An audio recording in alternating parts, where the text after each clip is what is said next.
Hello friends, तो welcome back to my YouTube channel. तो friends, आज के इस वीडियो में हम स्टार्ट करने वाले हैं बीसीए मैथ्स फर्स्ट सेमेस्टर का चैप्टर फर्स्ट, जो कि है हमारा डिटर्मिनेंट्स। इसमें हम देखने वाले हैं आज क्रैमर्स रूल। तो यहाँ पे हमें एक क्वेश्चन दिया है, इस क्वेश्चन को हमें क्रैमर्स रूल के द्वारा सॉल्व करना है। तो बिना किसी देरी के सॉल्व करते हैं अपने इस क्वेश्चन को। तो हम इसे लिख सकते हैं ए एक्स इक्वल टू बी, इस फॉर्म में हम इसे लिख सकते हैं। तो ए क्या है हमारा, ए हमारा जो ये इक्वेशन हमें दी है उसमें जो हमारे ये डिटर्मिनेंट्स हैं उनके एलिमेंट्स की संख्याएं जो है वो हमारे इस ए में आएंगी। तो सबसे पहले हमारा यहाँ पे 3 दिया है। देखो, एक्स का कंपोनेंट 3 है, वाई का कंपोनेंट 1 है और जेड का कंपोनेंट -1 है। और यहाँ पे देखो, एक्स का कंपोनेंट 5 है और वाई का कंपोनेंट 2 है एंड जेड का कंपोनेंट 3 है। और एक्स का कंपोनेंट हमारा 8 है एंड 3 है हमारा वाई का कंपोनेंट। तो फिर जेड का कंपोनेंट हमारा यहाँ पे 1 है। तो स्टेप बाय स्टेप एक एक करके इनको ऐसे लिख लेंगे। उसके बाद क्या करेंगे, जो हमारा एक्स है वो एक्स और वाई और जेड की फॉर्म हमें यहाँ पे पुट कर देंगे, यानी कि एक्स वाई और जेड। हमें एक्स वाई और जेड की वैल्यू फाइंड आउट करनी है। इक्वल टू में हमारा हो जाएगा बी। तो बी क्या होगा हमारा, जो हमारे इस इक्वेशन में इक्वल टू के बाद दिए हैं वो हमें यहाँ पे पुट कर देंगे इनकी वैल्यूज़ को।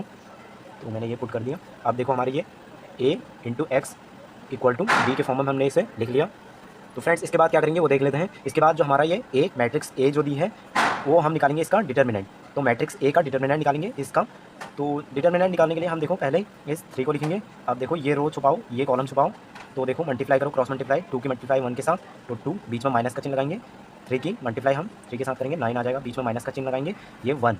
अब देखो, ये रो छुपाएंगे, ये कॉलम छुपाएंगे, तो हमारा क्या बचा, तो 5 की मल्टीप्लाई 1 के साथ, ब्रैकेट में 5 की मल्टीप्लाई 1 के साथ, तो 5, फिर बीच में माइनस का चिन्ह, फिर 8 की मल्टीप्लाई हम ये 3 से करेंगे, तो 3 8 यहाँ होता है हमारा 24, तो 24 लिखेंगे। उसके बाद प्लस का चिन्ह लगाएंगे, सॉरी प्लस का चिन्ह यहाँ पे होगा बट ये माइनस का चिन्ह है तो हमारा माइनस ही हो जाएगा, माइनस का 1। फिर देखो, ये रो छुपाओ और ये कॉलम छुपाओ। देखो, क्रॉस मल्टीप्लाई करो, क्रॉस मल्टीप्लाई करके हमारा 5 से इस 3 को मल्टीप्लाई करेंगे तो 15, फिर बीच में माइनस का चिन्ह लगाएंगे, फिर 8 को हम 2 से मल्टीप्लाई करेंगे तो 16 आ गया यहाँ पे।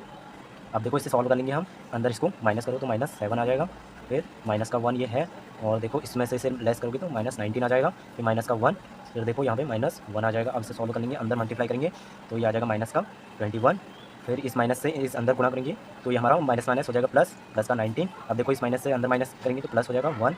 अब इसे सॉल्व करेंगे तो 19 और 1 होता है हमारा 20, और -20 हो जाएगा हमारा माइनस का 1। तो डिटर्मिनेंट ए हमारा निकल गया -1।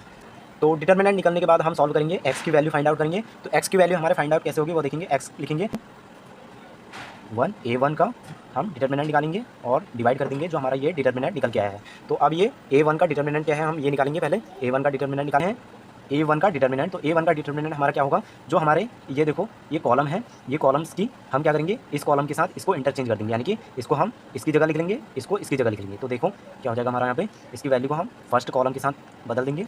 तो मैंने ये वैल्यूज़ लिख दी इसकी जगह, और बाकी वैल्यूज़ हम ऐसे उतार लेंगे, जो ये वैल्यूज़ है इसकी जगह, ये -1 3 1 और इसको। अब देखो, इसका हम डिटर्मिनेंट फाइंड आउट करेंगे।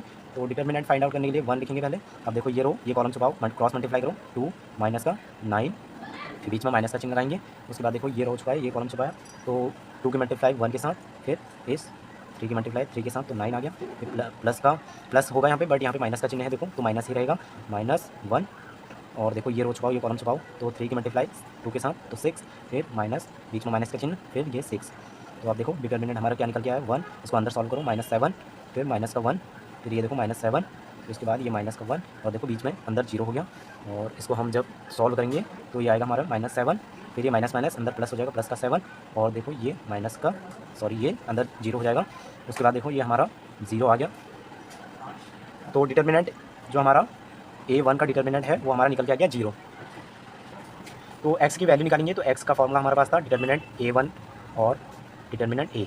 तो डिटर्मिनेंट ए हमारे पास निकल के आया 0 निकल के आया, और जो हमारे ये वाला पहले वाला डिटर्मिनेंट निकाला था वो हमारा आया था, कितना आया था, यहाँ हम पीछे देखेंगे तो डिटर्मिनेंट -1 आया था। तो -1 आया था, हम निकालना है एक्स की वैल्यू। तो माइनस इससे जब हम इसे डिवाइड करेंगे तो एक्स की वैल्यू हमारे पास आ जाएगी 0। तो ऐसे ही क्या करेंगे, हम ऐसे ही वाई की वैल्यू निकालेंगे। तो वाई की वैल्यू निकालने के लिए हमारे पास क्या मेथड है, तो A2 निकालेंगे यहाँ पे, और ये डिटर्मिनेंट ए।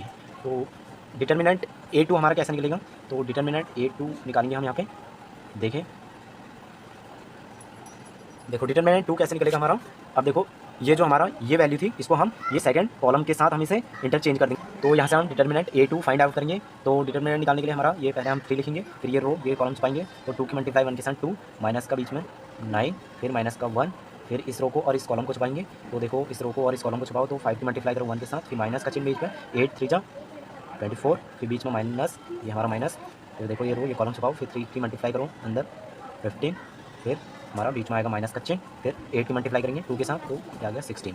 तो आप देखो इसे आगे सॉल्व करेंगे 3, ये बीच में माइनस का 7, फिर माइनस 1, फिर देखो इसको सॉल्व करेंगे 19 आ जाएगा, फिर माइनस का 1 और ये माइनस 1। तो आप देखो इसे अंदर सॉल्व करेंगे तो ये हो जाएगा हमारा -21, फिर उसके बाद माइनस माइनस हमारा हो जाएगा प्लस, प्लस का 19, फिर उसके बाद ये माइनस माइनस अंदर प्लस हो जाएगा। तो इसे सॉल्व करेंगे तो हमारा आ जाएगा -1। तो डिटर्मिनेंट A2 हमारे पास निकल के आ गया -1। तो y की वैल्यू फाइंड आउट करेंगे, इस फॉर्मूले में हम रख देंगे। देखो ये फॉर्मूला है, इस फॉर्मूले में रख देंगे। तो y डिटर्मिनेंट A2 हमने निकाला -1 और डिटर्मिनेंट A हमने पहले निकाला था वो है, उसकी वैल्यू थी हमारे पास -1। तो ये आपस में कट के हो जाएगा हमारा 1। तो y की वैल्यू यहाँ से हमारे पास निकल के आ गई, y की वैल्यू आ गई 1। तो अब z की वैल्यू निकालेंगे हम। तो z की वैल्यू के लिए भी ऐसे ही करेंगे। तो क्या करेंगे, डिटर्मिनेंट A3 फिर डिटर्मिनेंट A से डिवाइड करेंगे। तो पहले हम निकालेंगे डिटर्मिनेंट A3। तो डिटर्मिनेंट A3 कैसे होगा, जो हमारी देखो जो हमारी वैल्यू यहाँ पे थी, जो हमारे 3 कॉलम है, इसको इंटरचेंज करेंगे इसके साथ। तो इसकी जगह ये लिखेंगे, ठीक है। तो मैंने ये इंटरचेंज करके लिख दी। तो आप डिटर्मिनेंट A3 निकालेंगे। तो डिटर्मिनेंट A3 हमारे पास जो होगा वो क्या होगा, 3 लिखेंगे पहले, फिर इसको छुपाएंगे, क्रॉस मल्टीप्लाई करेंगे 3 की 2 के साथ। तो 6 -6, बीच में माइनस का चिन्ह होगा था 1। तो देखो ये इसको छुपाएंगे। तो 3 की मल्टीप्लाई 5 के साथ 15 माइनस ये 2 की मल्टीप्लाई 8 के साथ तो 16। अब देखो ये प्लस का होगा हमारे पास यहाँ पे +1। अब देखो ये रो ये कॉलम छुपाओ। अब देखो 3 की मल्टीप्लाई, तो देखो 8 की मल्टीप्लाई हम करेंगे पहले हम कर लेंगे इस 5 की मल्टीप्लाई 3 के साथ 15, फिर माइनस 8 की 2 के साथ तो 16। तो देखो यहाँ से हमारा क्या निकल गया है रिजल्ट, 3 यहाँ अंदर 0 हो गया, फिर -1 अंदर देखो माइनस का 1 हो गया, और फिर +1, फिर अंदर देखो माइनस का 1 बचा हमारे पास। तो ये हमारा निकल के आएगा, ये तो 0 हो गया हमारा 0, ये माइनस माइनस ये हो जाएंगे अंदर प्लस का 1, और ये हो जाएगा हमारा ये माइनस का 1। तो ये आ जाएगा हमारे पास 0, यानी कि जो हमारा डिटर्मिनेंट A3 निकल के आया हमारे पास वो कितना निकल के आएगा 0। तो यहाँ से फाइंड आउट करेंगे हम z की वैल्यू। तो z की वैल्यू के लिए हमारे पास फॉर्मूला था डिटर्मिनेंट A3 का और डिवाइडेड बाय डिटर्मिनेंट A। तो A3 डिटर्मिनेंट हमारे पास निकल के आया था कितना 0, और ये जो हमारा डिटर्मिनेंट A निकल के आया था सबसे पहले वो आया था माइनस का 1। तो इसे कट करके हम देखेंगे तो ये हो जाएगा हमारे पास 0 ही होगा। तो z इक्वल टू हमारे पास 0 आ जाएगा। तो आप देखो हमारे पास तीनों वैल्यू निकल के आ गई। x की वैल्यू हमारे पास निकली थी 0, फिर उसके बाद y की वैल्यू हमारे पास निकल के आई थी 1, एंड z की वैल्यू निकल के आई हमारे पास 3। तो यही हमें यहाँ पे प्रूव करना था कि x और y और z की फॉर्मूले, तो यही हमें यहाँ पे प्रूव करना था, x, y और z की वैल्यू निकालनी थी। तो आई होप कि आपको ये क्रैमर्स रूल मेथड्स आ गया होगा। तो फ्रेंड्स अगर आपको ये समझ नहीं आया, एक बार समझ नहीं आया, तो आप प्लीज़ इस वीडियो को दोबारा देखना। आई होप आपको ये समझ आ जाए। तो फ्रेंड्स इस वीडियो में इतना ही। अगर आपको ये वीडियो पसंद आया हो तो इसे लाइक शेयर सब्सक्राइब जरूर करें।